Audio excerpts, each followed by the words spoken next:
Welcome back to संघर्ष IQ। I hope आप सबका दिवाली सीजन बहुत अच्छा रहा होगा। अब बारी है पढ़ाई की for our upcoming government exams. तो आज की वीडियो में हम 28 अक्टूबर टू 3 नवंबर वीक के करंट अफेयर्स को पढ़ने वाले हैं। जैसे कि इंडिया का पहला analog space mission recently launch हुआ ले लद्दाख से। हमें पता है लद्दाख एक सेपरेट यूटी बन चुकी है। यहीं से इंडिया का पहला एनालॉग स्पेस मिशन लॉन्च हुआ है। Then national Ayurveda day observe किया जाता है 29 अक्टूबर को। Then men's Ballon d'Or award 2024 मिला है रोड्री। ये रहे रोड्री। मेंस बेस्ट फुटबॉलर का अवार्ड मिला है रोड्री को, जो कि स्पेन से है। एंड वुमेन कैटेगरी में मिला है आइटाना बॉनमेटी को, ये भी स्पेन से है। Then C295 military aircraft factory, जिसको recently prime minister Modi and Spanish prime minister ने इनॉग्रेट किया है in Vadodara, Gujarat. Then according to the latest report of RBI के गोल्ड रिजर्व्स हैं 854.73 metric tons. So let us learn all these current affairs together. First is India's first analog space mission has been launched at which place? India का पहला analog space mission कहाँ पे launch हुआ है? ये launch हुआ है ले लद्दाख में। ये हमें याद रखना है, पहला analog space mission. The Indian Space Research Organization ISRO has launched India's first analog space mission in Leh Ladakh. किसने लॉन्च किया है? इसरो ने। A pioneering step in the country's space exploration efforts. इसको लेड किया था इसरो के ह्यूमन स्पेस फ्लाइट सेंटर ने। इसरो के ह्यूमन स्पेस फ्लाइट सेंटर ने इसको लीड किया था। ब्रिंग्स टुगेदर पार्टनरशिप फ्रॉम आका space studio, university of Ladakh and IIT Bombay. ये पार्टनर्स थे, आका space studio, university of Ladakh and IIT Bombay. Who among the following recently took charge as Defense Secretary of India? किन्होंने as Defense Secretary of India charge लिया है? ये है राजेश कुमार सिंह। राजेश कुमार सिंह बने हैं हमारे नए डिफेंस सेक्रेटरी। कुछ इंपॉर्टेंट अपॉइंटमेंट्स हमें याद होनी चाहिए, जैसे कि हमारे कैबिनेट सेक्रेटरी कौन है इंडिया के, principal secretary to prime minister Modi कौन है, home secretary, national security adviser and finance secretary. 5-7 appointments हमें पक्का याद रखनी है। तो यहाँ पे हमने देखा डिफेंस सेक्रेटरी ऑफ इंडिया कौन है? राजेश कुमार सिंह। देन PK मिश्रा, ये है principal secretary to prime minister Modi. Then TV Somanathan, इनकी भी अपॉइंटमेंट 1-2 महीने पहले ही हुई है as cabinet secretary. Then Govind Mohan, ये भी लास्ट मंथ ही अपॉइंट हुए हैं as home secretary. And last is Ajit Doval, जो कि हमारे हैं नेशनल सिक्योरिटी एडवाइजर, जिसे NSA भी कहा जाता है। ये सारी अपॉइंटमेंट्स हमें याद रखनी है। What is the total gold reserves of India with RBI? India के total gold reserves with Reserve Bank of India कितने हैं? According to a recent report, it is 854.73 metric tons. According to the latest report of RBI, India's total gold reserves with Reserve Bank of India is 854.73 metric tons, जिसमें से 510 metric tons domestically India में store है। 510 metric ton India में store है and 324 metric ton are kept inside the Bank of England and Bank for International Settlement, जिसे BIS भी कहा जाता है। ये भी फैक्ट हमें याद रखना है। In which city of Himachal Pradesh was the state's first digital library inaugurated? Himachal Pradesh की कौन सी सिटी में स्टेट की पहली डिजिटल लाइब्रेरी इनॉग्रेट की गई है? That this is Bilaspur. वहां के चीफ मिनिस्टर सुखविंदर सिंह सुक्खू, हिमाचल के चीफ मिनिस्टर ने रिसेंटली ये लाइब्रेरी इनॉग्रेट की है in the district of Bilaspur. ये रहे हिमाचल के CM। When is the National Ayurveda Day celebrated every year? National Ayurveda day हर साल कब ऑब्जर्व किया जाता है? ये ऑब्जर्व किया जाता है 29 अक्टूबर। आयुर्वेदा डे स्टार्ट हुआ था 2016 में। गवर्नमेंट ऑफ इंडिया ने फर्स्ट टाइम इसको 2016 में स्टार्ट किया था ऑन धनवंतरी जयंती। धनवंतरी जयंती के मौके पे ऑनरिंग धनवंतरी, जो कि माइथोलॉजिकल फिजिशियन थे ऑफ द गॉड्स। आयुर्वेदा का मतलब होता है knowledge of life that aims for holistic balance in body, mind and spirit. Ayurveda का मतलब होता है नॉलेज ऑफ लाइफ। और इस साल की थीम थी Ayurveda innovations for global health. Multiple statements में भी कई बार क्वेश्चन आ जाता है, वहां पे आपको थीम पूछी जाती है कि इस नेशनल आयुर्वेदा डे की थीम क्या थी। 2024 की थीम है Ayurveda innovations for global health, जो कि फोकस करता है promoting Ayurveda's role in tackling global health issues. Which female footballer won the Women's Ballon d'Or award in 2024? Women footballer का अवार्ड किन्हें मिला है बैलोन डोर अवार्ड 2024 ये मिला है आइटाना बॉनमेट्टी को, जो कि स्पेन से हैं। ये रही आइटाना बॉनमेट्टी। और मेंस कैटेगरी में मिला है रॉड्री को। और यहीं पे हमने लिखा है कि मैनचेस्टर सिटी के मिडफील्डर, सो इनका क्लब है मैनचेस्टर सिटी। रॉड्री, इनको मिला मेंस कैटेगरी में बेस्ट फुटबॉलर का अवार्ड, और आइटाना बॉनमेट्टी को मिला वुमेन्स कैटेगरी में, बट ये दोनों ही स्पेन से हैं। इनकी नेशनल टीम दोनों की ही स्पेन में है। Which bank was recently declared the best bank of India? So किस बैंक को इंडिया का बेस्ट बैंक का अवार्ड मिला है? और ये मिला है स्टेट बैंक ऑफ इंडिया को। सो अमेरिका की America Global Finance magazine has declared State Bank of India as India's best bank for 2024। So America की ग्लोबल फाइनेंस मैगजीन है, उन्होंने 31st annual best bank award ceremony में SBI को best bank award दिया, और ये ceremony हुई थी वॉशिंगटन यूएसए में।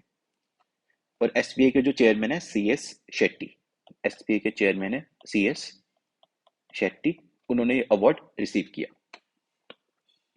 इन which state was India first private military aircraft factory inaugurated? So कौन सी स्टेट में इंडिया की पहली private military aircraft factory inaugurate हुई है? और ये इनोग्रेट हुई है वडोदरा, गुजरात में। So India C295 aircraft facility rolls out in Vadodara.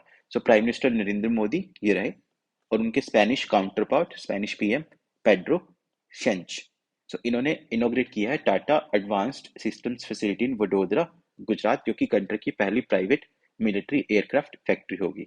And this is the first private sector final assembly line for military aircraft in India, जहां पे C295 एयरक्राफ्ट मैन्युफैक्चर किए जाएंगे। ये रहा C295 एयरक्राफ्ट।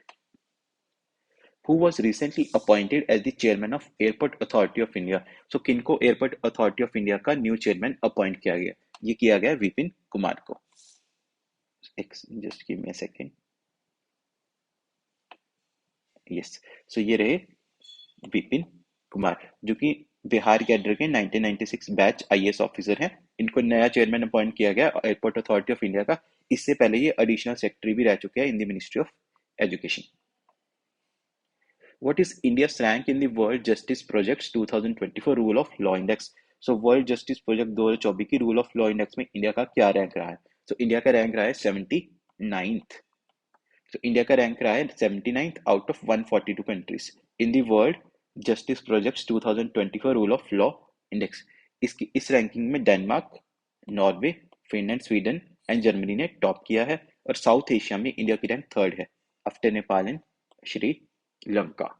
तो रूल ऑफ लॉ की बात करें, इस रिपोर्ट के मुताबिक इंडिया की रैंक है 79th, और साउथ इंडिया में इंडिया की रैंक है, साउथ एशिया में इंडिया की रैंक है third. What are the names of the two indigenous built fast patrol vessels recently launched by Indian Coast Guard? So Indian Coast Guard ने recently दो नई indigenous fast patrol vessels को launch किया। इनके नाम है अदम्य एंड अक्षर। तो दोनों नाम याद रखने, अदम्य एंड अक्षर। और एक इसको बिल्ड किया गोवा शिपयार्ड लिमिटेड ने। इसको बनाया गोवा शिपयार्ड लिमिटेड ने, और इसमें 60% से ज्यादा इंडिजिनस कंटेंट है। मींस 60% से ज्यादा इंडिया में ही इसके कंटेंट लिए गए हैं। And these are build for coastal security and surveillance, और इसकी लेंथ है 52 मीटर्स, और इसकी मैक्सिमम स्पीड होगी 27 नॉट्स।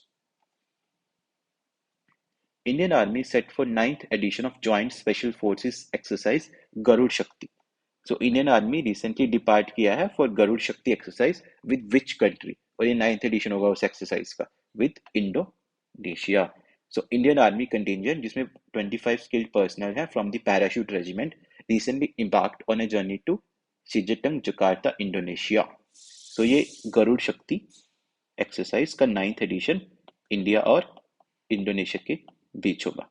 इसी के साथ साथ हमें एक और एक्सरसाइज याद रखनी है, एक्सरसाइज वज्र प्रहार, जो कि India 15th edition of India US joint special forces exercise है, और ये होगी इडाहो यूएसओ में।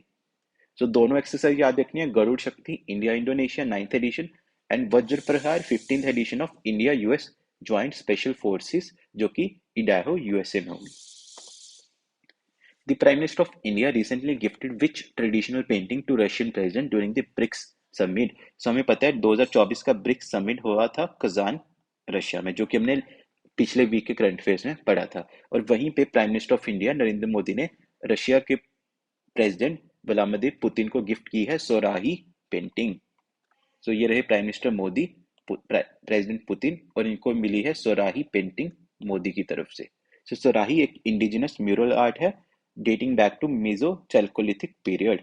सो ये चैल्कोलिथिक पीरियड की एक आर्ट है। It is practice mainly by tribal women using natural materials like charcoal, clay and soil. और ये डिपिक्ट करता है नेचुरल थीम जैसे कि forest, river, animals with vibrant colours and symbolic motive.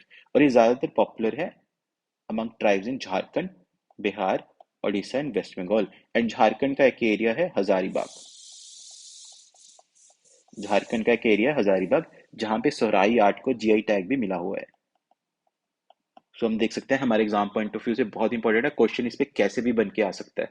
पूछ सकते हैं सोहराई आर्ट कहाँ की है, इसको जीआई टैग मिला है या नहीं, और ये किसके हेड ऑफ द स्टेट को गिफ्ट किया था प्राइम मिनिस्टर मोदी ने रिसेंटली। तो इसी के साथ साथ हमें ब्रिक्स समिट के बारे में भी एक बार हम रिवाइज कर लेते हैं। 2001 में जिम्स ओनील इन्होंने टर्म डिफाइन की थी BRICS to describe fast growing economies. जिसके बाद 2009 में फर्स्ट समिट हुआ था ब्रिक कंट्रीज का, Brazil, Russia, India and China. And 2010 में साउथ अफ्रीका ऐड हुआ था, जिसके बाद बना था ब्रिक्स। 2014 में फोर्टालिजा डिक्लेरेशन ने स्टैब्लिश किया था न्यू डेवलपमेंट बैंक्स, एनडीबी जिसे एनडीबी कहा जाता है, और उसका हेडक्वार्टर है शंघाई में। 5 नए मेंबर्स लास्ट ईयर ऐड किए गए थे जोहानिसबर्ग समिट में, Egypt, Iran, UAE, Ethiopia and Saudi Arabia. And इस साल का समिट हुआ है 16 ब्रिक्स समिट कजान, रशिया में। एंड नेक्स्ट ईयर समिट होगा ब्राजील में। सो एटलीस्ट इतने फैक्ट्स तो हमें पता ही चले ब्रिक्स समिट के बारे में। और नई कंट्रीज के लिए हमने एक मैजिक ट्रिक बनाई है, ICU ब्रिक्स। ब्रिक्स तो हमें पता ही है, Brazil, Russia, India, China and South Africa. I for Iran, S for Saudi Arabia, E for Egypt, E for Ethiopia and U for UAE.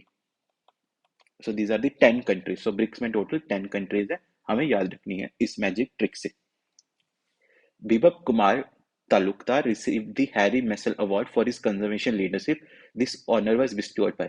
So Bibap Kumar Talukdar को मिला है हैरी मेसल अवार्ड फॉर इस conservation leadership, और ये award दिया है IUCN ने। सो ये रहे बिबप कुमार। सो बिबप कुमार तालुकदार को अवार्ड मिला है हैरी मेसल अवार्ड फॉर इस conservation leadership, and this honour was bestowed by the species survival commission. तो स्पीशीज सर्वाइवल कमीशन है of the international union for conservation of nature, IUCN जिसे हम शॉर्ट में बोलते हैं। This award ceremony took place during the 5th IUCN SSC leaders meeting in Abu Dhabi. और ये meeting कहाँ हुई थी? Abu Dhabi. सो ये भी फैक्ट हमें याद रखना है। So that is it for this weekly current affairs session. Please like, share, subscribe and comment your feedback. Thank you. Jai Hind, Jai Bharat.